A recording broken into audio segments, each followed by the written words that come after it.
Morning welcome to వి3 news లక్ష్యం సమాజహితం. ముందుగా paper ముచ్చట కార్యక్రమానికి స్వాగతం. ఈ రోజు మన ముందు విశ్వంర ఆంధ్రజ్యోతి, ఈనాడు, సాక్షి దినపత్రికలోని మరి ఏ దినపత్రికలో ఏ వార్తలు అనేది ఇప్పుడు చూసుకుందాం. సో చూసినట్లయితే ఫస్ట్ మనం వచ్చేసి విశ్వంర దినపత్రిక చూసుకుందాం. విశ్వంర దినపత్రిక చూసినట్లయితే మనకి ప్రధాన వార్త అనేది ఏదైనా ఉంది అంటే ఢిల్లీ పేలుడు ఘటనకు సంబంధించినటువంటి విషయాలన్నీ కూడా ప్రతి పేపర్లో కూడా ఈరోజు మనకి ప్రస్తావించబడుతూ ఉన్నాయి. సో విశ్వంర దినపత్రికలో కూడా మనకి ఢిల్లీ పేలుడు ఘటనకు సంబంధించినటువంటి విషయాన్ని మనకి మెయిన్ ప్రధాన వార్తగా మనం ఇక్కడ గమనించవచ్చు. అలాగే ఈ యొక్క పేలుడు ఘటనకు ఎవరైతే మరి బాధితులుగా ఉన్నారో, మరి ఆ ప్రమాదంలో గాయపడినటువంటి వారు ఉన్నారో వారందరూ కూడా హాస్పిటల్లో చికిత్స పొందుతున్నటువంటి నేపథ్యంలో ప్రధాని మోదీ కూడా వారందరినీ పరామర్శించినటువంటి విషయాన్ని కూడా మనం గమనించవచ్చు మరొక దగ్గర. సో అలాగే ఇక ఖచ్చితంగా ఇది ఉగ్ర కుట్రకే దారితీసింది అనేది కూడా అక్కడ మరి అమిత్ షా కూడా మాట్లాడుతున్నటువంటి పరిస్థితిని కూడా మనం గమనించవచ్చు. సో దానికి సంబంధించి అన్ని డీటెయిల్స్ కూడా మనం చూద్దాం. కానీ ఖచ్చితంగా ముష్కరులు ఎవరైతే ఉన్నారో, ఉగ్రదాడికి పాల్పడిన వారు ఎవరైతే ఉన్నారో వారిని ఎవరిని కూడా ఖచ్చితంగా విడిచిపెట్టే ప్రసక్తే లేదు అంటూ కూడా దీనిపై మరి చాలా కఠినమైనటువంటి నిర్ణయాలు తీసుకున్నటువంటి పరిస్థితిని కూడా మనం గమనించవచ్చు. సో డీటెయిల్గా మనం చూద్దాం ఒక్కొక్కటిగా. అలాగే ఇక మరొక వార్త చూసినట్లయితే గులాబీ బాస్కు బిగ్ రిలీఫ్ అంటూ కూడా మనకి ఇక్కడ ఒక వార్త అయితే అంటే కాళేశ్వరంపై హైకోర్టు ఇచ్చినటువంటి తీర్పుపై మరి గులాబీ బాస్కు పెద్ద ఊరటని చెప్పుకోవచ్చు ఇది కేసీఆర్కు అనేది మాత్రం మనకి ఇక్కడ ఇవ్వటం జరుగుతుంది. సో అలాగే దానికి సంబంధించి డీటెయిల్స్ కూడా చూద్దాం. ఇక హైదరాబాద్లో బాంబు పేలుడికి సంబంధించి, ఢిల్లీలో బాంబు పేలుడికి సంబంధించి హైదరాబాద్ అంతా కూడా హై అలర్ట్ జారీ చేసినట్లుగా తెలుస్తుంది. సో అన్నీ కూడా డీటెయిల్గా మళ్ళీ మనం చూద్దాం. మెయిన్ ప్రధాన హెడ్లైన్స్గా చూసినట్లయితే జూబ్లీ హిల్స్లో అసలు గెలుపు ఎవరిది అన్నట్లుగా మూడు ప్రధాన పార్టీల నేతలంతా కూడా మరి ఒక క్వశ్చన్ మార్క్ తోటి మనం గమనించవచ్చు. మెయిన్ అంటే మరి ఎగ్జిట్ పోల్స్ ప్రకారం చూసినట్లయితే కాంగ్రెస్దే పై చేయి అన్నట్లుగా మాత్రం చెప్తూ ఉన్నాయి. కానీ చెప్పలేం ఎవరిని అదృష్టం వరిస్తుంది అనేది. 14న ఈ యొక్క రిజల్ట్ అనేది ఉంటుంది కాబట్టి అప్పటి వరకు వేచి ఉండాల్సిందే. కానీ ఎవరికి వారైతే గెలుపు మాదే అన్నటువంటి ధీమాలో ఉన్నారు. మెయిన్ అంటే అధికార పార్టీకే ఎక్కువగా మొగ్గు చూపుతున్నారు, గెలుపు అనేది ఉంది అనేది. సో దానికి సంబంధించి కూడా మరిన్ని డీటెయిల్స్ చూద్దాం. అలాగే ఇంకా చూసినట్లయితే మరొక వార్త చూసినట్లయితే కాళేశ్వరం పునరుద్ధరణకు కసరత్తు అంటూ మరొక వార్త ఇక్కడ ఉత్తమ్ కుమార్ రెడ్డి చెప్తున్నటువంటి అంటే ఆనకట్టలకు సాంకేతిక విధానంలో సరిచేసేందుకు చర్యలు తీసుకుంటున్నట్లుగా మంత్రి ఉత్తమ్ కుమార్ రెడ్డి చెప్తున్నటువంటి పరిస్థితి కూడా ఆయన కూడా మంత్రులందరితో భేటీ నిర్వహించినట్లుగా తెలుస్తుంది. ఇక ఢిల్లీ పేలుడు ఘటనకు కిరాతక ఉగ్రఘాతుకం ఇదంతా అంటూ కూడా ఉగ్రవాదంపై పోరు కొనసాగించాలని నిర్ణయం తీసుకున్నారు అనేది కూడా మనకి ఇక్కడ ఇవ్వడం జరుగుతుంది. ఇక్కడ ప్రధాని మోదీ మరి నేతలందరితో మంత్రులందరితో కూడా ఆయన క్యాబినెట్ భేటీ నిర్వహించినట్లు తెలుస్తుంది. సో దీనికి సంబంధించి మరిన్ని డీటెయిల్స్ కూడా మనం చూద్దాం. ఇక అలాగే భూ నిర్వాసితులకు న్యాయం చేయాలి అనేదైతే మనకి ఇక్కడ కవిత చెప్తున్నటువంటి పరిస్థితి. అంటే వారి గోడు పట్టించుకోకపోతే రేవంత్ రెడ్డిపై కూడా మరి ఖచ్చితంగా దీనిపై రాస్తారోకోలు ర్యాలీలు చేయడానికి కూడా వెనకాడబోను అంటూ కూడా కవిత చెప్పడం జరుగుతుంది. సో చూద్దాం. అలాగే రేవంత్ రెడ్డి ఇంటి ముందే ధర్నా చేయడానికి కూడా వెనకాడబోను అంటూ కూడా చెప్తున్నటువంటి పరిస్థితి ఉంది. ఇక్కడ మనం గమనిద్దాం. సో అన్ని ప్రతి ఒక్కటి కూడా మనం ఒక్కొక్కటిగా డీటెయిల్స్గా చూసుకుంటూ వద్దాం. అలాగే ఇక డిసెంబర్ 6న భారీ పేలుళ్లకు కుట్ర అంటూ క్వశ్చన్ మార్క్ ఒకటైతే మనకి ఇక్కడ గమనించవచ్చు.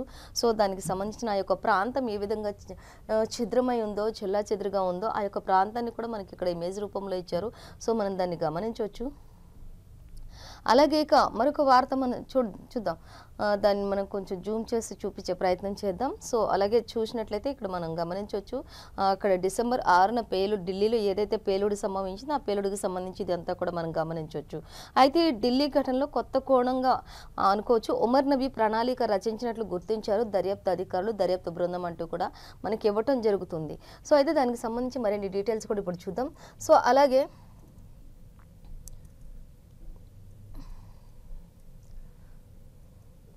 చూద్దాం.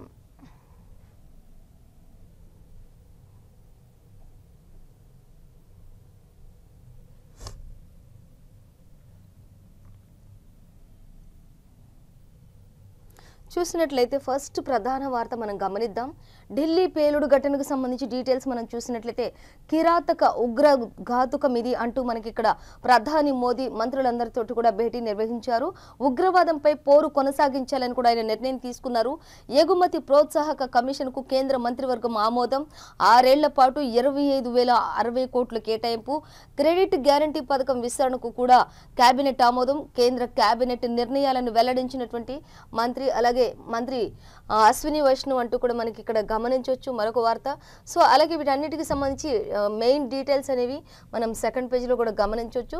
సో డీటెయిల్గా చూద్దాం. అలాగే బాంబు దాడి కుట్రదారులను వదిలిపెట్టమంటూ కూడా ఆ యొక్క బాంబు దాడి ఏదైతే జరిగిందో ఆ దాడిలో గాయపడినటువంటి వారిని కూడా ఇక్కడ ప్రధాని వారిని చట్టం ముందు ఖచ్చితంగా నిలబెడతాం. ప్రధాని మోడీ ఢిల్లీ పేలుడు ఘటనలో బాధితులను పరామర్శిస్తున్నటువంటి దృశ్యం అంటూ కూడా మనకి ఇక్కడ ఇవ్వటం జరుగుతుంది. సో మనం గమనించవచ్చు. అలాగే మొత్తంగా అయితే ఈ యొక్క దాడికి సంబంధించి ఇక్కడ హైదరాబాద్లో కూడా మనకి హైదరాబాద్లో కొనసాగుతున్న హై అలర్ట్ అంటూ కూడా మనకి సేమ్ యాజ్ యూజ్గా విశ్వామర దినపత్రికలో ఇచ్చారు. అంటే దీనికి సంబంధించి డాగ్ స్క్వాడ్ అలాగే బాంబ్ స్క్వాడ్ బృందాలతో తనిఖీలు ఎప్పటికప్పుడు మెయిన్ ప్రధాన గస్తీలు ఏవైతే ఉన్నాయో ప్రధాన గల్లీలు ఏవైతే ఉన్నాయో ప్రధాన ఏరియాలు ఏవైతే ఉన్నాయో వాటన్నింటిని కూడా హై అలర్ట్ జారీ చేసినట్లుగా తెలుస్తుంది. ఎక్కువగా జనావాసాలు ఉన్న ప్రాంతాల్లోనే తనిఖీలు ఎక్కువగా జరుగుతున్నట్టుగా తెలుస్తుంది. అలాగే ఇక ఓల్డ్ సిటీలో కూడా ముమ్మర తనిఖీలు చేస్తున్నటువంటి పోలీసులు అంటూ కూడా మనం ఇక్కడ గమనించవచ్చు. మెయిన్ చార్మినార్ ఓల్డ్ సిటీ ఇవన్నీ కూడా మెయిన్ ప్రధానంగా ఉన్నటువంటి ఏరియాలు ఎక్కడెక్కడైతే ఉన్నాయో ఆ యొక్క ప్రాంతాలన్నీ కూడా బాంబ్ స్క్వాడ్ అలాగే డాగ్ స్క్వాడ్ అంతా కూడా అక్కడ ప్రధాన బృందాలందరితోటి కూడా అక్కడ మరికి చర్యలు కొనసాగుతున్నట్లుగా తెలుస్తుంది. ఖచ్చితంగా ఈ యొక్క బృందాలన్నీ తనిఖీలు చేస్తూ ఎప్పటికప్పుడు అలర్ట్గా ఉంటూ హైదరాబాద్ మెయిన్ సిటీలన్నింటినీ కూడా హై అలర్ట్ జారీ చేసేసారు అధికారులు అనేది కూడా మనకి క్లియర్గా ఇవ్వడం జరుగుతుంది. మెయిన్ ఈ యొక్క ఢిల్లీ పేలుడు ఘటనతో అంటే ప్రధాన నగరాలు ఏవైతే ఉన్నాయంటే ముంబైతో సహా ప్రతిదీ ప్రధాన నగరాలు ఏవేవైతే ఉన్నాయో అవన్నిటికీ సంబంధించి కూడా హై అలర్ట్ జారీ చేసినట్లుగా తెలుస్తుంది. ఇటు హైదరాబాదే కాదు అటు ముంబై కాదు ఇట్లా ఢిల్లీ దీనికి సంబంధించి ఇంకా మరిన్ని ప్రధాన నగరాలు ఏవైతే ఉన్నాయో అవన్నీ కూడా హై అలర్ట్ చేసినట్లుగా తెలుస్తుంది అధికారులు. ఇక దీనిపై మాత్రం ఖచ్చితంగా ముమ్మర తనిఖీలు చేపట్టారు. దోషులను అయితే వదిలిపెట్టే ప్రసక్తే లేదు అంటూ కూడా ప్రధాని మోదీ కూడా దీనిపై తీవ్రంగా భీష్మించి కూర్చున్నట్లుగా తెలుస్తుంది. మనం గమనించవచ్చు. అలాగే ఇంకా చూద్దాం మరొక వార్త. ఇక జూబ్లీహిల్స్ మెయిన్ జూబ్లీహిల్స్ గెలుపు ఎవరిది అనే దానిపై ఒక క్వశ్చన్ మార్క్ అయితే మనం ఇక్కడ గమనించవచ్చు.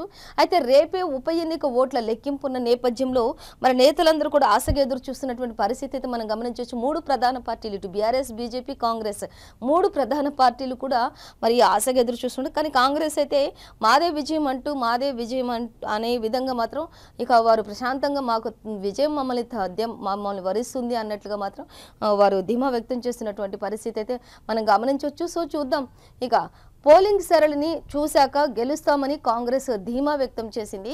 మెజారిటీపై లెక్కలు వేసుకుంటున్న లీడర్లు, గెలుపు మాదేనంటున్న గులాబీ నేతలు, డిపాజిట్ పక్కా సాధిస్తామంటున్న బీజేపీ నేతలు. అలాగే ఇక పోలింగ్ సరళిని మాత్రం చూసిన తర్వాత ఇటు మేము గెలుస్తాము అంటూ ఖచ్చితంగా కాంగ్రెస్ అయితే ఖచ్చితంగా గెలుస్తామంటూ ధీమా వ్యక్తం చేస్తూ ఉన్నటువంటి పరిస్థితి. ఇటు గులాబీ నేతలు కూడా గెలుపు మాదే అంటున్నారు, డిపాజిట్ పక్కా సాధిస్తామంటున్నారు ఇటు బీజేపీ నేతలు అంటూ కూడా మనకి ఇవ్వటం జరుగుతుంది. సో అలాగే 42 టేబుల్స్ 10 రౌండ్లు జూబ్లీహిల్స్ బైపోల్ కౌంటింగ్కు చకచకా ఏర్పాట్లు జరుగుతున్నాయి. ముందుగా షేక్పేట డివిజన్ ఓట్ల లెక్కింపు ప్రారంభించారు.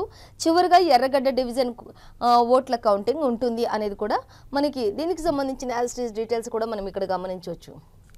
అలాగే ఇక మరొక వార్త చూద్దాం.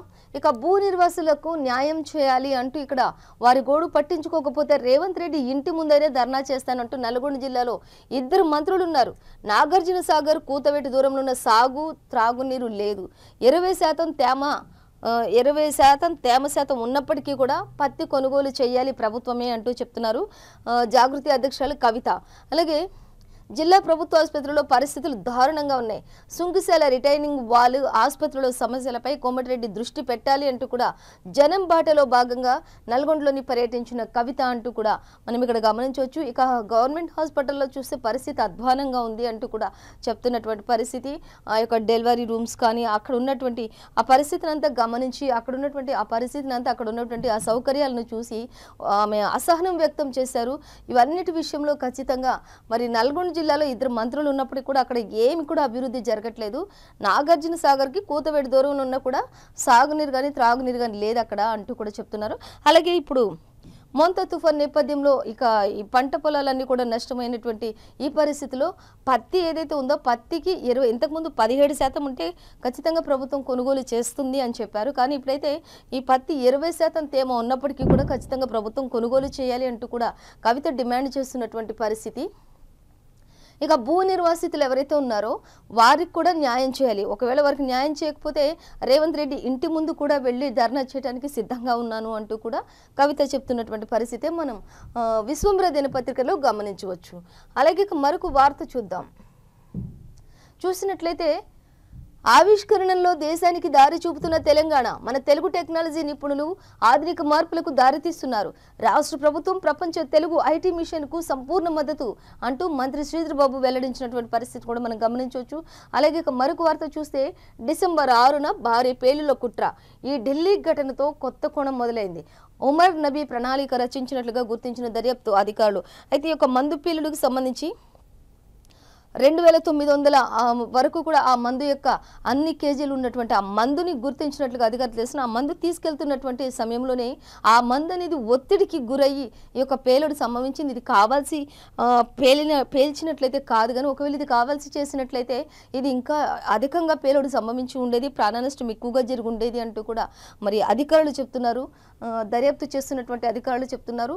కేవలం ఇది ఉమర్ నబీ ప్రణాళిక రచించినట్లు మాత్రం కొంత అధికారులు దర్యాప్తులో తేలుతుంది, కానీ ఇంకా పూర్తి సమాచారం అయితే మనకి రావాల్సి ఉంది అనేది మాత్రం మనకి క్లియర్గా ఇచ్చారు. అలాగే ఇక పర్యాటక ప్రదేశాలను దత్తత తీసుకోండి అంటూ ఇక్కడ మంత్రి జూపల్లి కృష్ణారావు కూడా మనకు ఒక వార్త అయితే చెప్తున్నారు. సంచలనంగా కనిపిస్తుంది, చూద్దాం. ఇది కేవలం ఆర్థిక సహకారం కాదు, బాధ్యతతో కూడిన భాగస్వామ్యం. పర్యాటకం ద్వారా గ్రామీణ ఆర్థిక వ్యవస్థ బలపడుతోంది. కార్పొరేట్ విజయాన్ని సామాజిక ప్రగతి కలిపే వారధి పిఎస్ఆర్ అంటూ కూడా ఇక్కడ ఇచ్చారు మంత్రి జూపల్లి కృష్ణారావు. సో దానికి సంబంధించి మరిన్ని డీటెయిల్స్ కూడా మనం చూద్దాం. అలాగే ఇక 42 టేబుల్స్ 10 రౌండ్లు జూబ్లీ హిల్స్ బైపోల్ కౌంటింగ్ కు చకచక ఏర్పాట్లు జరుగుతున్నాయి అనే దానికి సంబంధించి మనం ప్రతి డీటెయిల్ కూడా చూసుకుందాం. ఇక గెలుపోటంలో ఎవరికి వారి మేమే గెలుపు అంటూ మాత్రం ధీమా వ్యక్తం చేస్తున్నటువంటి పరిస్థితిని మనం చూసాం. సో అలాగే గులాబీ బాస్కి అయితే బిగ్ రిలీఫ్ అని చెప్పుకోవచ్చు అనేది మనకి ప్రధాన వార్తగా కనిపిస్తుంది. దేనికి రిలీఫ్ అనేది చూస్తే కాళేశ్వరంపై హైకోర్టు ఇచ్చిన తీర్పు నేపథ్యంలోనే మధ్యంతర ఉత్తర్వులు పొడిగించారు. ప్రభుత్వానికి కౌంటర్ దాఖలు చేసేందుకు 4 వారాల గడువు, తదుపరి విచారణ జనవరి 19కి వాయిదా వేశారు. కాబట్టి గులాబీ బాస్కి కాస్త రిలీఫ్ ఇచ్చినట్లుగా అయింది ఈ విషయంలో అంటూ కూడా మనం ఇక్కడ గమనించవచ్చు. సో ఇక మరొక వార్తాపత్రిక మనం చూసినట్లయితే ఆంధ్రజ్యోతి దినపత్రిక చూద్దాం. సో ఆంధ్రజ్యోతి దినపత్రిక మనం చూద్దాం ఇప్పుడు నెక్స్ట్. ఆంధ్రజ్యోతి దినపత్రిక చూసినట్లయితే మనకి ప్రధానంగా అంటే గ్లోబల్ ట్రేడ్ గేట్వేగా విశాఖ ఉండబోతుంది అనేది అయితే మనకి నారా లోకేష్ ప్రధాన వార్తగా మనం గమనించవచ్చు. అలాగే ఇక మరొక వార్త చూద్దాం. కల్తీలో కీలక పాత్రధారి వైవి సుబ్బారెడ్డి అంటూ మనకి ఇక్కడ తిరుపతి లడ్డూ విషయంలో కల్తీ నెయ్యి ఏదైతే కల్తీ జరిగింది అని గత కొన్ని రోజులుగా వస్తున్నటువంటి ఈ టాపిక్ ఖచ్చితంగా దీనిపై అధికారులు మరి సిట్ దర్యాప్తు కొనసాగించిన నేపథ్యంలో ఇది ఎవరి తప్పిదమై ఉండొచ్చు, ఇది నిజమెంత అబద్ధమెంత అనే దానికి సంబంధించి డీటెయిల్స్ మనం చూసినట్లయితే ఖచ్చితంగా సిట్ దర్యాప్తులో మరి కొనసాగింది. వారు చేసినటువంటి ఈ యొక్క మరి ఒక్కొక్కటిగా బయటపడుతున్నటువంటి ఆధారాలు అని చెప్పుకోవచ్చు. ఇవి కల్తీలో కీలక పాత్రధారి ఎవరైనా ఉన్నారు అంటే అది వైవి సుబ్బారెడ్డి అనేది మాత్రం మనకి ఇక్కడ క్లియర్గా ఆంధ్రజ్యోతిలో ఇవ్వడం జరుగుతుంది. సో చూద్దాం దీనికి సంబంధించి అసలు డీటెయిల్స్ ఏమి ఇచ్చారనేది. ఇంకా ఒక్కొక్కటిగా బయటపడుతున్నటువంటి ఆధారాలు, చైర్మన్ ఒత్తిడి తెచ్చారు అంటూ కూడా మనకి ఇక్కడ చెప్తూ ఉన్నటువంటి పరిస్థితి. ధర్మారెడ్డి చెప్తున్నారు, పాలక మండలిలో కొందరు సభ్యులు కూడా ధర్మారెడ్డి కూడా చెప్తున్నారు చైర్మన్ ఒత్తిడి తెచ్చారు కాబట్టి ఇది జరిగింది అంటూ కూడా చెప్తున్నారు. ధర్మారెడ్డిని కూడా మరి కొన్ని ఎంక్వైరీలు చేసినప్పుడు ఆయన మరి చాలా మౌనం వహించారు అనేది కూడా మనం గమనించవచ్చు. సో చూద్దాం మరిన్ని డీటెయిల్స్ కూడా మనం ఇక్కడ. ఇక టీటీడీకి నెయ్యి సరఫరా నిబంధనల్లో 2020లో ఆయన హయాంలోనే ఎక్కువ మార్పులు జరిగాయి, అంటే వైవి సుబ్బారెడ్డి హయాంలోనే ఎక్కువగా మార్పులు జరిగాయి అనేది అయితే మనం ఇక్కడ గమనించవచ్చు. ఇక అస్మదీయ కంపెనీల కోసం అర్హతలు సడలించారు. పాల సేకరణ, నెయ్యి ప్రాసెసింగ్ కెపాసిటీలో కూడా కీలకమైన 2 నిబంధనలు తొలగింపు ఉంది. డైరీ టర్నోవర్లో 250 నుంచి 150 కోట్లకు ఎక్స్పర్ట్ కమిటీ పేరుతోటి మార్చేసినటువంటి వైనం. రంగంలోకి అనామక డైరీలు, కల్తీ నెయ్యితో శ్రీవారి ప్రసాదం అపవిత్రం చేశారు. అయితే కల్తీ నెయ్యితో శ్రీవారి ప్రసాదాన్ని అపవిత్రం చేశారంటూ ఇక్కడ భక్తులు కూడా మండిపడుతున్నటువంటి పరిస్థితి మనం గమనించవచ్చు. ఖచ్చితంగా మరి ఒక కల్తీ నెయ్యి జరిగింది అనేదైతే కొంత మరి దర్యాప్తు బృందాలు సేకరించినటువంటి విషయం ఇది. కొన్ని ఆధారాలు కూడా వారు సేకరించారు. సో దీనికి సంబంధించి చూద్దాం ఇంకా డీటెయిల్స్. ఇక చైర్మన్ ఒత్తిడికి తెచ్చారు కాబట్టే జరిగింది, పాలక మండలిలో కొందరు సభ్యులు కూడా అంటూ ధర్మారెడ్డి చెప్తున్నారు. వారు చెప్పినట్లు చేయాలని ఉన్నత స్థాయి నుంచి కూడా ఆదేశాలు మాకు వచ్చాయి కాబట్టి అలా జరిగింది అంటూ చెప్తున్నారు. అలాగే దాంతో మెన్నకుండిపోయారన్న టీటీడీ మాజీ ఈవో తిరుమల కల్తీ నెయ్యి కేసులో వరుసగా రెండో రోజు కూడా సుదీర్ఘ విచారణ జరుగుతుంది. సింగాల్ అలాగే జవహర్ రెడ్డిని ప్రశ్నించరేమంటూ ఎదురు ప్రశ్నలు వేస్తున్నటువంటి ప్రజెంట్ ఎవరినైతే ప్రశ్నిస్తున్నారు వారు కూడా ఇంకా మిగతావన్నీ కూడా ప్రశ్నించారు ఎందుకు అంటూ కూడా వీళ్ళు ప్రశ్నిస్తున్నటువంటి పరిస్థితి కూడా మనం గమనించవచ్చు. ఖచ్చితంగా ఇది చైర్మన్ ఒత్తిడి తెచ్చారు కాబట్టి కొన్ని ఇలా చేయాల్సి వచ్చింది అంటూ కూడా మరి ధర్మారెడ్డి కూడా చెప్తున్నటువంటి పరిస్థితి. ఆయన మరి మీడియా ముందు కూడా మాట్లాడకుండా మౌనం వహించినట్లుగా కూడా మనం కొన్ని విషయాల్లో గమనించవచ్చు. అలాగే ఇంకా చూద్దాం దీనికి సంబంధించి డీటెయిల్స్. చూసినట్లయితే డైరీ టర్న్ ఓవర్ 250 నుంచి 150 కోట్ల వరకు ఉంటుంది. ఎక్స్పర్ట్ కమిటీ పేరుతోటి ఇది మార్చేశారు అంటూ కూడా ఇవైనాన్ని కూడా మరి దర్యాప్తు బృందం అలాగే అక్కడ వైవి సుబ్బారెడ్డి కీలక పాత్రధారి కల్తీ నెయ్యిలో అంటూ కూడా మరి ఒక్కొక్కటిగా బయట పెడుతున్నటువంటి ఆధారాలు సేకరిస్తున్నటువంటి అధికారులు అనేది అయితే మనకి క్లియర్గా ఇచ్చారు. మొత్తంగా అయితే ఈ యొక్క మరి తిరుపతి లడ్డూ ప్రసాదం విషయంలో కల్తీ జరిగింది అనేది అయితే ఒక క్లారిటీ వచ్చింది. దీనిపై ఇంకా సమగ్ర విచారణ అయితే మనకు అందాల్సి ఉంది. సో దానిపై ఈ రోజు కూడా మరి విచారణ కొనసాగుతుంది అంటూ మాత్రం మనకి అధికారులు చెప్తున్నటువంటి పరిస్థితి మనం గమనించవచ్చు ఆంధ్రజ్యోతి దినపత్రికలో. సో అలాగే ఇక గ్లోబల్ ట్రేడ్ గేట్వేగా విశాఖ ఉండబోతుంది అనే దానికి సంబంధించి చూసినట్లయితే ఇన్వెస్ట్ ఇన్ ఏపీ నినాదంతో రేపటి నుంచే భాగస్వామ్య సదస్సు, భారీ ఏర్పాట్లు, భారీగా పెట్టుబడులు, ఉద్యోగాలే లక్ష్యంగా ముందుకెళ్తున్నామంటూ నారా లోకేష్ చెప్తున్నారు. విశాఖ చేరుకున్న సీఎం చంద్రబాబు అలాగే సదస్సు ముగింపు వరకు అక్కడే భారత్ ఫోర్జ్ వైస్ చైర్మన్ భేటీ అంటూ కూడా మనకి ఇక్కడ ఇచ్చారు. ఇక $1 ట్రిలియన్ పెట్టుబడులే లక్ష్యంగా ముందుకెళ్తున్నామంటూ ఏపీలో డబుల్ ఇంజిన్ బుల్లెట్ ట్రైన్ సర్కార్. విశాఖ పెట్టుబడుల సదస్సుకు 45 దేశాల నుంచి 300 మంది ప్రతినిధులు, G20 దేశాల ప్రతినిధులు కూడా లోకేష్ అంటూ మనకిచ్చారు. లోకేష్ నేటి ఉదయం 9కి సంచలన పెట్టుబడి ప్రకటన, ఎక్స్లో మంత్రి ఆసక్తికర పోస్టు చేశారు అంటూ కూడా మనకి ఇవ్వడం జరుగుతుంది. సో అలాగే మరొక వార్త మనం చూసినట్లయితే సచివాలయాల పాలన పట్టాలెక్కించాలి అంటూ వాటి పనితీరు అస్తవ్యస్తంగా ఉంది. కొందరు సిబ్బందికి పని భారం, మరి కొందరికి పని లేక ఖాళీగా ఉన్నారు అంటూ ఇక్కడ నంద్యాల జిల్లా బేతంచెర్ల మండల కేంద్రంలోని 1వ సచివాలయంలోని వేచి ఉన్నటువంటి మహిళలు. సో వాటిని చూసుకున్నట్లయితే పలువురు వేళకు హాజరు కాని వైనం కూడా కనిపిస్తుంది. అసలు ఎప్పుడు వస్తారో, ఎక్కడుంటారో, ఎప్పుడు వెళ్తారో, ఎప్పుడు వస్తారో కూడా తెలియనటువంటి పరిస్థితి ఉంది. ఇంకా సర్వేలు, ఫీల్డ్లు, ఇతర పనులు అంటారా ప్రజలకు అందుబాటులో లేని పరిస్థితి కొనసాగుతుంది అక్కడ. దానికి సంబంధించి ఇక పూర్తి స్థాయిలో అందని సేవలు, వ్యవస్థపై పర్యవేక్షణ లోపం చాలా కనిపిస్తుంది. రాష్ట్రంలో చాలా చోట్ల ఇదే పరిస్థితి కొనసాగుతుంది. కొన్ని ప్రాంతాల్లో అయితే మెరుగ్గా సేవలు అంటూ కూడా మనకి వెల్లడించడం జరుగుతుంది. ఇంకా కొన్ని ప్రాంతాల్లో పర్లేదు మెరుగుగా ఉన్నాయి, కానీ మిగతా విషయాల్లో చూసుకున్నట్టయితే సచివాలయ పాలన అంతా కూడా పట్టాలెక్కించాలి అన్నట్లుగానే ఉన్నట్లుగా మనం గమనించవచ్చు అనేది ఇచ్చారు. సో అలాగే మరొక వార్త చూద్దాం. 2029 కల్లా ప్రతి పేదవాడికి సొంత ఇల్లు ఉండాలి అంటూ వచ్చే ఉగాదికి 5.90 లక్షల అంటే 5,90,000 ఇళ్లకు శ్రీకారం చుడుతున్నాం ఖచ్చితంగా అంటూ గృహప్రవేశాలు చేయాలి వచ్చే ఉగాది వరకు అంటూ కూడా చెప్తున్నారు. ఇక 2029 వరకు ప్రతి ఒక్కరికి కూడా సొంతిల్లు ఉండాలి అనేది సీఎం చంద్రబాబు లక్ష్యం అంటూ కూడా మనకి ఇక్కడ ఇవ్వటం జరుగుతుంది. సో చూద్దాం వాటికి సంబంధించి మరిన్ని డీటెయిల్స్. ఇక అన్నమయ్య జిల్లా దేవగుడిపల్లెలోని గృహ లబ్ధిదారులు హేమలత, ఈశ్వర్లతో కలిసి నూతన గృహ ప్రవేశం చేస్తున్న సీఎం చంద్రబాబు అనేది మనం ఇక్కడ గమనించవచ్చు. అలాగే ఉమ్మడి కుటుంబాలను ప్రోత్సహిస్తా పెద్దలు పిల్లలు ఉమ్మడిగా ఉన్న ఇల్లు బీసీ ఎస్సీ ఎస్టీలకు లాగే ముస్లింలకు కూడా అదనంగా 50,000 గత ప్రభుత్వం ఇళ్ల పథకాన్ని నిర్వీర్యం చేసింది. గృహ నిర్మాణ రంగాన్ని కుక్కలు చింపిన విస్తరలాగా చేసేసింది గత ప్రభుత్వం అంటూ చెప్తున్నారు. అలాగే 4.73 లక్షల ఇళ్లను రద్దు చేసేసింది గత ప్రభుత్వం అంటూ కూడా ప్రజెంట్ ఉన్నటువంటి ప్రభుత్వం చంద్రబాబు చెప్తున్నటువంటి పరిస్థితి. అలాగే 2.73 లక్షల మందికి 900 కోట్లు చెల్లించలేదు అంటూ కూడా ఆయన చెప్తున్నారు. ఇప్పుడు నిధుల సమస్య ఉన్నా కూడా మేము 3 లక్షల ఇళ్ల నిర్మాణాన్ని ఇప్పటికే పూర్తి చేశాము అంటూ కూడా సీఎం చంద్రబాబు చెప్పడం జరుగుతుంది. అలాగే చూద్దాం ఇంకా ఇక ఇప్పటికే 3 లక్షల ఇళ్ల నిర్మాణం పూర్తి చేసాం. ఇవాళ గృహప్రవేశాలు కూడా చేస్తూ ఉన్నాము. ప్రతి ఇంట్లోనూ ఓ పారిశ్రామికవేత్త రావాలి అంటూ సీఎం చంద్రబాబు చెప్తున్నాడు.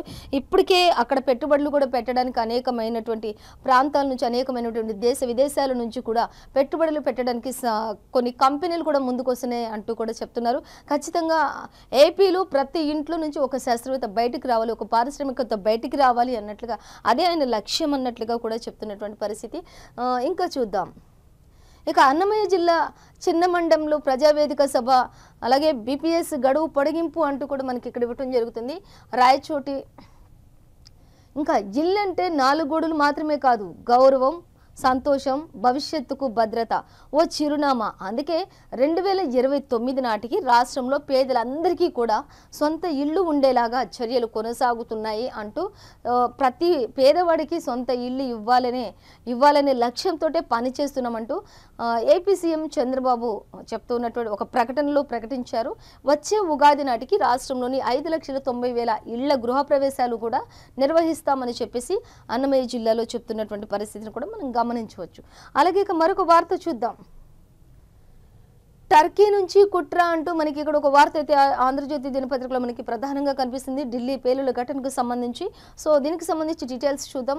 ఆపరేషన్ సింధూర్ దెబ్బతో పాక్ నుంచి టర్కీకి మకాం మార్చుకున్న జైషీ మహమ్మద్ సంస్థ అంటూ కూడా మనం ఇక్కడ గమనించవచ్చు. ఇక ఫరీదాబాద్ ఉగ్రవాదులకు అక్కడి నుంచి ఆదేశాలు, భారత్లో ఒకేసారి 200 పేలులకు కుట్ర పన్నినట్లుగా తెలుస్తోంది. అంటే అధికారులు దర్యాప్తు బృందం చేస్తున్నటువంటి ఈ యొక్క దర్యాప్తు ఏదైతే ఉందో దాంట్లో మనకి తెలుస్తున్నటువంటి విషయాలు ఇవి. గత దీపావళికి అమలు చేయాలని ప్లాన్ చేశారు. అది తప్పడంతో డిసెంబర్ 6న దాడికి పన్నాగం ఉంది. అయితే ఉమర్ నబీ జరపాలని కూడా నిర్ణయించారు. డిసెంబర్ 6న యాక్చువల్గా అంటూ ఇచ్చారు. కానీ సహచరులు దొరికిపోవడంతో ఎర్రకోట వద్ద ఆత్మాహుతి దాడి చేసినట్లుగా తెలుస్తుంది అంటూ ఇచ్చారు. అసలు యాక్చువల్గా దీనికి డిసెంబర్ 6న పెద్ద ఎత్తున ఈ యొక్క పేలుడికి సంబంధించి పెద్ద ఎత్తున ప్లాన్ చేశారు ఉగ్రవాదులు అంటూ ఇచ్చారు. కానీ ఇది అనుకోని సమయంలో దొరికిపోతామేమో అనే భయంతో కొంత రెక్కి నిర్వహించినప్పటికీ కూడా దొరికిపోతామేమో అనే కొంచెం భయంతో వారు ఆత్మాహుతి దాడికి పాల్పడి ఎర్రకోట అంటే అక్కడ ఉన్నటువంటి మెట్రో స్టేషన్, అలాగే ఎర్రకోట ఈ యొక్క జంక్షన్ ట్రాఫిక్ నిబంధనలు కూడా అక్కడ చాలా కట్టుదిట్టంగా ఉంటాయి. అయినప్పటికీ కూడా అక్కడ ఆత్మాహుతి దాడికి పాల్పడినట్టుగా మనం గమనించవచ్చు. చూద్దాం. ఇంకా అది ఉమర్ నబీ జరపాలని నిర్ణయించారు. అంటే డిసెంబర్ 6న ఈ దాడికి పన్నాగం పన్నినట్లు తెలుస్తుంది. సహచరులు దొరికిపోవడంతో ఎర్రకోట వద్ద ఆత్మాహుతి దాడికి పాల్పడినట్లుగా పోలీసుల అదుపులో ఉన్నటువంటి డాక్టర్ ముజమ్మిల్ వెల్లడించారు అనేది కూడా మనకి ఇక్కడ క్లియర్గా తెలుస్తుంది.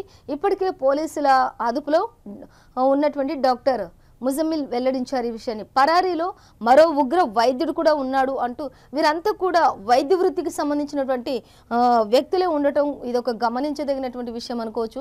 ఒక వైద్యుడు అంటే ప్రాణం పోసే వాళ్ళు ఉండొచ్చు, కానీ వీళ్ళు వైద్య వృత్తిలో నుంచి ఇటు టెర్రరిజంలోకి వచ్చారంటే ఇంకా ఏ విధంగా ఫుల్ ఆపోజిట్ అని చెప్పుకోవచ్చు. నిజంగా మరి వైద్య వృత్తిలో ఉంటూ కూడా ఇది ఎంచుకున్నారు అనేది మనం ఇక్కడ గమనించవచ్చు. పరారీలో ఉన్నటువంటి మరో వైద్యుడు అంటూ కూడా మనకి ఇక ఉగ్ర ఘాతుకమే ఈ యొక్క పెరికపంద దాడిని తీవ్రంగా ఖండిస్తూ ఉన్నాం. కేంద్ర కేబినెట్ తీర్మానం తీసుకుంది అంటూ కూడా తెలుస్తుంది. అలాగే ఇక ఢిల్లీ ఆసుపత్రిలో ఒక క్షతగాత్రుని పరామర్శిస్తున్నటువంటి ప్రధాని మోదీ అంటూ కూడా మనం ఇక్కడ గమనించవచ్చు. చూద్దాం. ఇక పాకిస్తాన్లోని కూర్చుని కుట్రలు చేసి భారత్లో దాడులకు పాల్పడే ఉగ్రవాదులు తాజాగా రూట్ మార్చారు. పాక్లోని ఉగ్ర స్థావరాలను భారత్ ధ్వంసం చేయడంతో స్థావరాలను టర్కీకి మార్చేశారు. అలాగే సోమవారం ఢిల్లీలో కారు బాంబు దాడికి పాల్పడినటువంటి ఫరీదాబాద్ ముఠాకు జైషే మహమ్మద్ ఉగ్రవాదులు టర్కీ నుంచి అదే ఆదేశాలు కూడా ఇచ్చినట్లుగా భారత్ నిఘా సంస్థలు గుర్తించాయనేది కూడా మనకి ఇక్కడ తెలుస్తుంది. సో అక్కడి నుంచి అంటే భారత్కి టర్కీ నుంచి కూడా ఇక్కడ ఆదేశాలు జారీ చేస్తూ వారి కుట్రలకు పన్నుతున్నారు అనేది కూడా మనకి తెలుస్తున్నటువంటి విషయం మనం గమనించవచ్చు. అలాగే ఇక మరొక వార్త చూద్దాం.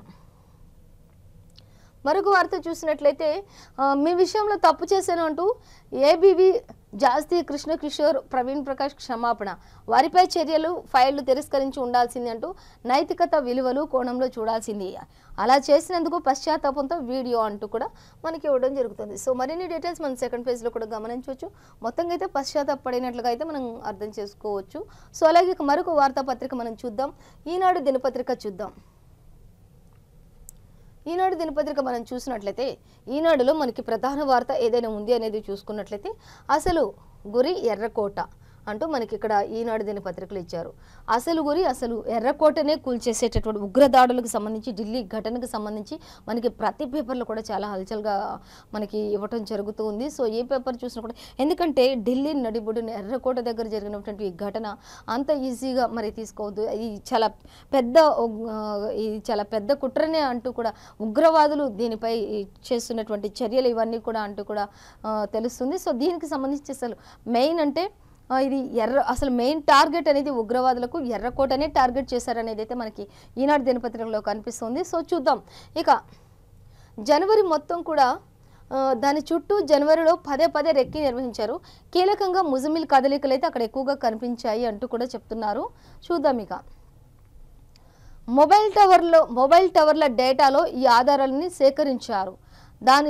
అలాగే రిపబ్లిక్ డే వేడుకల్లో 26/2 తరహా విధ్వంసానికి కుట్ర జరిగింది.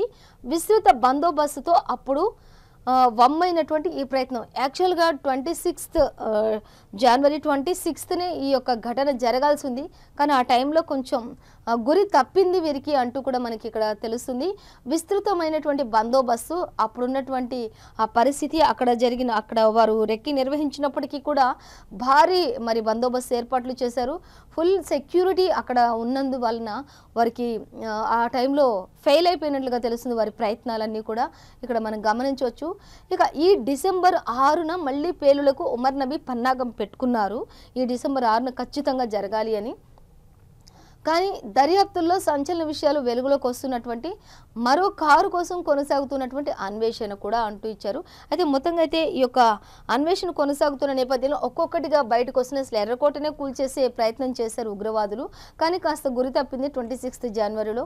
కానీ ఈసారి డిసెంబర్ 6కి మళ్ళీ వాళ్ళు టైం పెట్టుకున్నారు. కానీ ఈలోపే మరి దొరికిపోతామేమో అనే భయంతో ఎప్పుడు కూడా అక్కడ హై అలర్ట్ సెక్యూరిటీ ఉంటుంది కాబట్టి వారు ఎంత మాత్రం కూడా మరి ఛాన్స్ లేకుండా వారికి ఒకవేళ దొరికిపోతామేమో అనే భయంతో ఆత్మాహుతి దాడికి పాల్పడినట్లుగా మరి అధికారులు దర్యాప్తుల్లో వారి యొక్క అన్వేషణ కొనసాగుతున్న నేపథ్యంలో బయటకు వచ్చినటువంటి విషయాలు ఇవి అనేది మనకి ఒక్కొక్కటిగా రోజుకి ఒక్కొక్కటిగా తెలుస్తున్నటువంటి పరిస్థితి మనం గమనించవచ్చు. అలాగే చూద్దాం.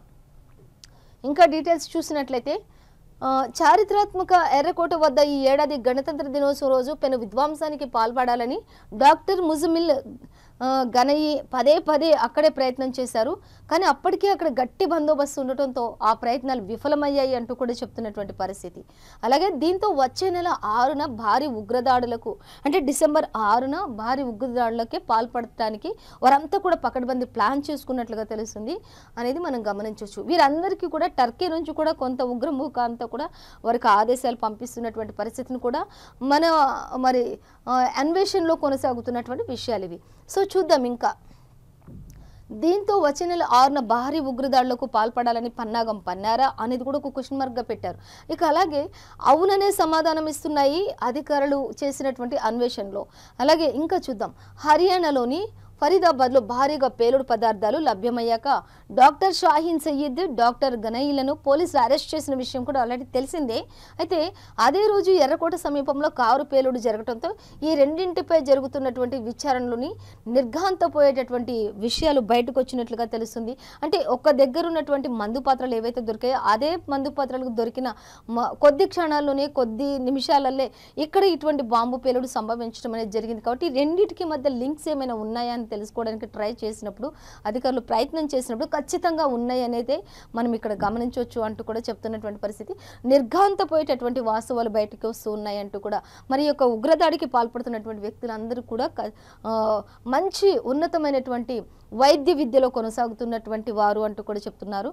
సో మళ్ళీ వారు వీడియో కాల్స్లో వైద్య వృత్తిని కూడా కొనసాగిస్తున్నటువంటి పరిస్థితి కూడా మనం గమనించవచ్చు. ఇక్కడ అదొక గమనార్హం అని చెప్పుకోవచ్చు. ఎందుకంటే వారు ఏమీ తెలియనట్టుగా మరి అవుట్ ఆఫ్ స్టేట్స్లో ఉన్నట్లుగా మరి వైద్య వృత్తిని కూడా వీడియో కాల్స్లో కొనసాగిస్తున్నారు ఇంకా అంటూ కూడా చెప్తున్నటువంటి పరిస్థితి. సో ఇక అలాగే ఢిల్లీ పేలుడు ఘటనలో గాయపడినటువంటి బాధితుడిని ఎల్ఎన్జీపీ ఆసుపత్రిలో పరామర్శిస్తున్నటువంటి ప్రధాని మోదీ అంటూ కూడా చెప్తున్నారు.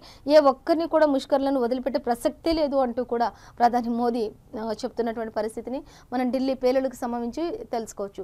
అలాగే ఇక ఉమర్ నబీ ఉగ్రావేశం అంటూ కూడా ఇచ్చారు. దాడుల గురించి అతడు తరచూ అతిగా మాట్లాడేవాడు. ముజమ్మిల్ అదిల్తో కలిసి ఇక పేలుడు పదార్థాల సేకరణ విచారణలో షాహీన్ వెల్లడించారు. ఇందులో ఒక లేడీ డాక్టర్ కూడా ఉండడం గమనార్హం, ఒక మహిళ కూడా ఉండడం గమనార్హం. అయితే ఆవిడ చెప్తున్నారు ముజమ్మిల్ ఎప్పుడు కూడా ఉగ్రవాదంలో ఆగ్రహంగా ఆవేశంగా ఉండేవాడు. ఎప్పుడు కూడా మరి పేలుడు పదార్థాల సేకరణ గురించి మాట్లాడేవాడు అంటూ కూడా మరి యొక్క విచారణలో షాహీన్ కూడా కొన్ని విషయాలు వెల్లడించినట్లుగా తెలుస్తోంది. కిరాతక ఉగ్రదాడి దోషులకు శిక్ష తప్పదు, ఎర్రకోట పేలుడుపై కేంద్ర కేబినెట్ స్పష్టీకరణ అనేది కూడా మనం గమనించవచ్చు. సో అలాగే ఇక మరొక వార్త చూద్దాం. ఇక సీఎం రేవంత్ రెడ్డి ఢిల్లీకి బయలుదేరారు అనేది కూడా మనం గమనించవచ్చు. నేడు యుఎస్ ఇండియా వ్యూహాత్మక భాగస్వామ్య సదస్సులో ప్రసంగం, తెలంగాణలో పెట్టుబడుల అవకాశాలను వివరించనున్నటువంటి ముఖ్యమంత్రి అంటూ ఇచ్చారు. అలాగే చూద్దాం, దేశ రాజధాని ఢిల్లీలో జరుగుతున్న యుఎస్ ఇండియా అనే వ్యూహాత్మక భాగస్వామ్య సదస్సులో పాల్గొనేందుకు ముఖ్యమంత్రి రేవంత్ రెడ్డి బుధవారం హైదరాబాద్ నుంచి ఢిల్లీకి బయలుదేరి వెళ్లనున్నారు అనేదైతే మనం ఇక్కడ గమనించవచ్చు. గురువారం ఈ సదస్సులో పాల్గొని తెలంగాణ పెట్టుబడులు ఉన్నటువంటి అవకాశాలు ఏవైతే ఉన్నాయో సీఎం వివరించనున్నారు. రాష్ట్రంలో నైపుణ్యం కలిగిన మానవ వనరుల లభ్యత, సులభతర పారిశ్రామిక విధానం, అంతర్జాతీయ దిగ్గజ సంస్థల గమ్యస్థానం ఎంచుకోవడం వెనుక బలమైనటువంటి ఎకో సిస్టమ్ను ఆయన వివరించబోతున్నారు అక్కడ అనేది మనం ఇక్కడ గమనించవచ్చు. ఇక సీఎం రేవంత్ రెడ్డి అయితే ఈరోజు మరికొన్ని విషయాల్ని అక్కడ వివరించడానికి హైదరాబాద్ నుంచి ఢిల్లీకి నిన్న బయలుదేరినట్లుగా తెలుస్తుంది.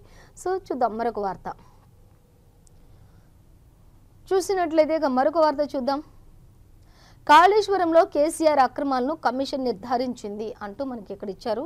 సో అక్కడ కొన్ని పగుళ్ళు ఏవైతే ఉన్నాయో అవి కూడా చూపిస్తున్నటువంటి దృశ్యాలు కూడా మనం గమనించవచ్చు.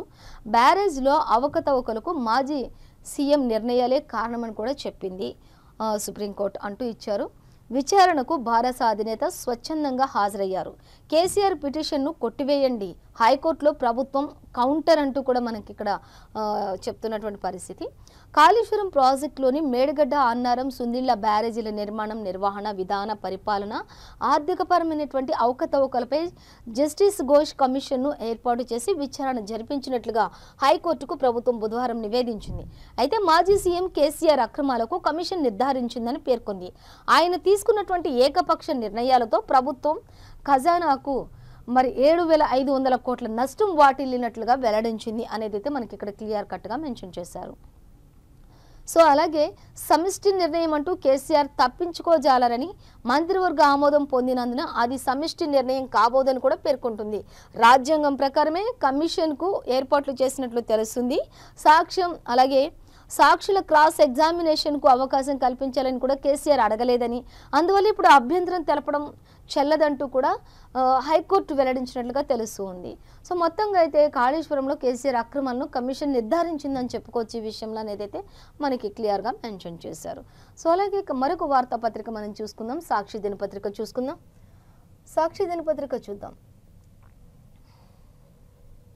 సాక్షి దినపత్రికలో కూడా మనకి ఢిల్లీ పేలుల ఘటనకు సంబంధించి ముమ్మర తనిఖీలు జరుగుతున్నాయి. ఖచ్చితంగా ఇది ముమ్మాటికి ఉగ్రదాడి అంటూ కూడా మనకి సాక్షి దినపత్రికలు కూడా ఇవ్వడం జరుగుతుంది. ఇక ప్రధాని మోదీ బాంబు పేలుడు ఘటనలో గాయపడ్డ యువతిని కూడా ఇక్కడ పరామర్శిస్తున్నటువంటి పరిస్థితిని మనం గమనించవచ్చు. ప్రధాని మోదీ అక్కడ ఎవరైతే మరి ఈ దాడిలో గాయపడ్డారో ప్రతి ఒక్కరిని కూడా ఆయన పరామర్శించి వారితో మాట్లాడుతున్నటువంటి పరిస్థితి. ఖచ్చితంగా వారికి మంచి వైద్యాన్ని అందించాలని చెప్పి కూడా వైద్యులకు సూచిస్తున్నారు. వారు గాయపడిన అందరికీ కూడా ధైర్యం చెప్తున్నారు. పూర్తి బాధ్యత ప్రభుత్వమే తీసుకుంటుందంటూ కూడా వారికి చెప్తూ ధైర్యం ఇస్తున్నటువంటి పరిస్థితిని కూడా మనం గమనించవచ్చు ఇక్కడ. అలాగే ఇక ఢిల్లీ పేలుడు ఘటనను తీవ్రంగా ఖండించినటువంటి కేంద్ర మంత్రివర్గం అంతా కూడా అంటూ కూడా మనం సాక్షి దినపత్రికలు గమనించవచ్చు. చూద్దాం ఇంకా దీనికి సంబంధించి డీటెయిల్స్. మరి మనకి ఈరోజైతే ఎక్కడ ఫస్ట్ మనం ప్రతి పేపర్లో కూడా మెయిన్ అంటే మనకి ఢిల్లీ ఉగ్ర దాడికి సంబంధించిన ఈ ఘటనకు సంబంధించినటువంటి విషయాలే మనం గమనించవచ్చు. చూద్దాం. పౌరుల మృతిపై విచారం వ్యక్తం చేస్తూ తీర్మానం ఆమోదం. అలాగే ప్రధాని మోదీ నేతృత్వంలో సమావేశమైన కేబినెట్ విచారణ వేగవంతం చేయాలని దర్యాప్తు సంస్థలకు ఆదేశాలు జారీ చేశారు. పరిస్థితిని ఉన్నత స్థాయిలో సమీక్షిస్తున్నట్లుగా వెల్లడి. ఉగ్రవాదాన్ని సహించే ప్రసక్తే లేదని స్పష్టీకరణ. దేశ ప్రజల రక్షణకు ప్రభుత్వం కట్టుబడి ఉన్నట్లుగా ఉద్ఘాటన అంటూ కూడా ఇచ్చారు. శిక్ష తప్పదు ఖచ్చితంగా, కుట్రదారులను చట్టం ముందు నిలబెట్టడం తథ్యం అంటూ కూడా ప్రధాని మోదీ చెప్తున్నటువంటి విషయాన్ని మనం గమనించవచ్చు. చూద్దాం.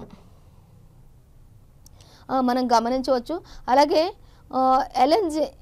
ఎల్ఎన్జేపీ ఆసుపత్రిలో బాధితురాలిని పరామర్శిస్తున్నటువంటి మోడీ అంటూ కూడా మనకి ఇక్కడ ఇచ్చారు. ఇక బయటపడిన భారీ కుతంత్రం అంటూ కూడా ఇచ్చారు. కొన్ని అన్వేషణలు చేస్తున్న కొద్దీ, తవ్విన కొద్దీ లోతు తెలుస్తున్నట్లుగా ఇక్కడ మరి వెళ్తున్న కొద్దీ ప్రతి ఒక్క రోజుకి కూడా అనేక విషయాలు బయటపడుతున్నటువంటి భారీ కుతంత్రాలు అంటూ కూడా ఈ యొక్క పేలుడు ఘటనకు సంబంధించి మనం గమనించవచ్చు. యాక్చువల్గా ఢిల్లీలో డిసెంబర్ 6న వరుస పేలుళ్లు జరిపేందుకే కుట్ర పన్నినట్లుగా తెలుస్తుంది. దీనికి సంబంధించి ఫరీదాబాద్ ఉగ్ర మాడ్యూల్ సభ్యుల విచారణతోటి వెలుగులోకి వచ్చినటువంటి విస్మయకర విషయాలు ఇవన్నీ కూడా అంటూ మనం గమనించవచ్చు ఖచ్చితంగా. మరి ఇప్పుడు పేలితే కొంత ప్రాణ నష్టంతో జరిగిపోయింది. అసలు యాక్చువల్గా జనవరి 26th రోజే వారు ప్లాన్ చేశారు. కానీ అది కాస్త అక్కడ కట్టుదిట్టమైన ఏర్పాట్లు, కట్టుదిట్టమైన భద్రత ఉండటం వల్ల వారు ఏమీ చేయలేని పరిస్థితిలో వారు విరమించుకున్నారు. ఆ తర్వాత ఇంకా మళ్ళీ తర్వాత డిసెంబర్ 6కి ప్లాన్ చేసుకున్నారు వారంతా కూడా ఉగ్రవాదులు. కానీ ఆ టైంలో కంటే ముందే ఇక్కడ ఎప్పుడు కూడా తనిఖీలు ముమ్మరంగా ప్రధానమైనటువంటి ప్రాంతం కాబట్టి అక్కడ ఎప్పుడు కూడా హై అలర్ట్తోనే ఉంటారు, చాలా హై సెక్యూరిటీ తోటే ఉంటారు. కాబట్టి ఏ మాత్రం కూడా అవకాశం లేకుండా ఉంది. కాబట్టి వారు మరి భయపడి ఆత్మాహుతి దాడికి పాల్పడారు ఉగ్రవాదులు అనేది కూడా మనకి స్పష్టంగా తెలుస్తుంది. సో దానితోటే డిసెంబర్ 6న వరుస పేలుళ్లు జరిపేందుకు కుట్ర పన్నినప్పటికీ కూడా ఈ యొక్క ఆత్మాహుతి దాడికి పాల్పడటం వల్ల ఈ విషయాలన్నీ ఒక్కొక్కటిగా ఇప్పుడే బయటకు వస్తున్నాయి. ఇప్పుడు ఇలా జరిగినందుకు కొంచెం కాస్తలో పోయింది. కానీ ఇంకా తర్వాత అయితే అధికమైన ప్రాణ నష్టం, అధికంగా చాలా దారుణమైన పరిస్థితులు కొనసాగాయి అంటూ కూడా మనకి ఇక్కడ తెలుస్తుంది. ఇక ఫరీదాబాద్ ఉగ్ర మాడ్యూల్ సభ్యుల విచారణతో వెలుగులోకి విస్మయకర విషయాలు బయటకు వస్తున్నాయి. జనవరి నుంచే పలుమార్లు రెక్కి పూర్తి చేస్తున్నారు. కానీ ఎర్రకోట పరిసరాలపై పట్టు సాధించిన ముజమిల్ ఘనీ ఆత్మాహుతి బాంబర్ ఉమర్కు చెందినటువంటి మరో కారు కూడా గుర్తించారు అంటూ కూడా తెలుస్తున్నటువంటి విషయం. మొత్తంగా అయితే ఈ యొక్క మరి ప్రమాదం నుంచి మనం ఇంకా ఎక్కువ పెద్ద ప్రమాదం జరగకుండా ఇది మనకు ఒక ఈ పెద్ద ప్రమాదం నుంచి తప్పించుకున్నట్టే లెక్క ఇప్పుడు జరిగిందైతే అంటూ కూడా చెప్తున్నారు. మరి లేకపోతే ఇంకా డిసెంబర్ వారేసుకున్నటువంటి ప్లాన్ ప్రకారం చూసుకున్నట్లయితే అనేక చోట్ల అంటే ఢిల్లీలో డిసెంబర్ 6న వరుస పేలుళ్లు అనేక చోట్ల చేయాలని చెప్పేసి కుట్ర పన్నినట్లుగా తెలుస్తుంది అంటూ కూడా చెప్తున్నటువంటి పరిస్థితి మనం గమనించవచ్చు. మొత్తంగా మరొక వార్త చూసినట్లయితే ఇక హద్దులు దాటి మరి ఇసుక దందా కొనసాగిస్తున్నారు. ఏపీ నుంచి రాష్ట్రంలోని వివిధ ప్రాంతాలకు తరలిస్తున్న మాఫియా అంటూ ఇచ్చారు. కోవూరు నుంచి తెలంగాణకు గోదావరి ఇసుక, ఏపీలోని అధికార పార్టీకి చెందిన ఓ ఎమ్మెల్యే అండతోటే రెచ్చిపోతున్న బినామీలు అంటూ కూడా మనకి ఇక్కడ ఇచ్చారు. ఇక హద్దులు దాటిపోయి మరి లెక్కకు మించి కూడా ఈ యొక్క ఇసుక దందా కొనసాగుతుంది. ప్రజెంట్ అధికారంలో ఉన్నటువంటి ఎమ్మెల్యేల అండదండలతోటి ఇదంతా కూడా కొనసాగుతుంది అంటూ కూడా మనం ఇక్కడ గమనించవచ్చు. ఏపీలోని అధికార పార్టీకి చెందినటువంటి ఓ ఎమ్మెల్యే అండతో రెచ్చిపోతున్న బినామీలు అంటూ కూడా ఇచ్చారు. ఆదివారం రాత్రి పోలీసులకు పట్టుబడిన టిప్పర్లు అనంతపురం జిల్లా తాడిపత్రిలో రీచ్ నుంచి అక్రమ రవాణా. ఏపీ కూటమి ప్రభుత్వంలోని కీలక పార్టీకి చెందిన వ్యక్తి ఈ దందా కొనసాగిస్తున్నారు అంటూ ఇచ్చారు. ఇక సత్తుపల్లిలో పట్టుబడినటువంటి ఏపీ ఇసుక టిప్పర్ అంటూ కూడా మనం ఇక్కడ గమనించవచ్చు. ఇక భారీ వాహనాలు తరలిస్తున్నారు.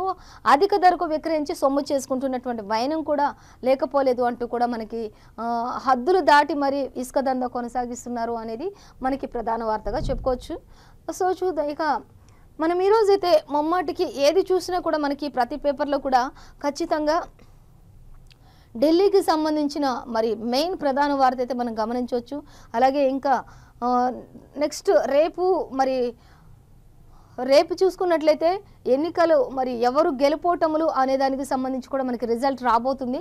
సో మనకి ప్రతి పేపర్లో కూడా ఈ రోజైతే ఇవే ఇవ్వటం జరుగుతుంది. ఈరోజు మనకి ఏ పేపర్లో చూసినా కూడా ఢిల్లీ బాంబు పేలుడే ఘటన ఏదైతే ఉందో దానికి సంబంధించి, అలాగే రేపు రిజల్ట్కి సంబంధించి అధికారులు, ప్రతిపక్ష నేతలు, ఇటు అధికార పార్టీలు ఏ విధంగా అయితే మరి ధీమా వ్యక్తం చేస్తున్నారు ఈ విషయాలకు సంబంధించి మనం ఎక్కువగా చూడొచ్చు ప్రతి పేపర్లో కూడా. సో ఇదండి ఈరోజు పేపర్ ముచ్చట కార్యక్రమం విశేషాలు. మరో పేపర్ ముచ్చట కార్యక్రమంతో మళ్ళీ రేపు కలుసుకుందాం. అంతవరకు చూస్తూనే ఉండండి V3 న్యూస్, లక్ష్యం సమాజ హితం.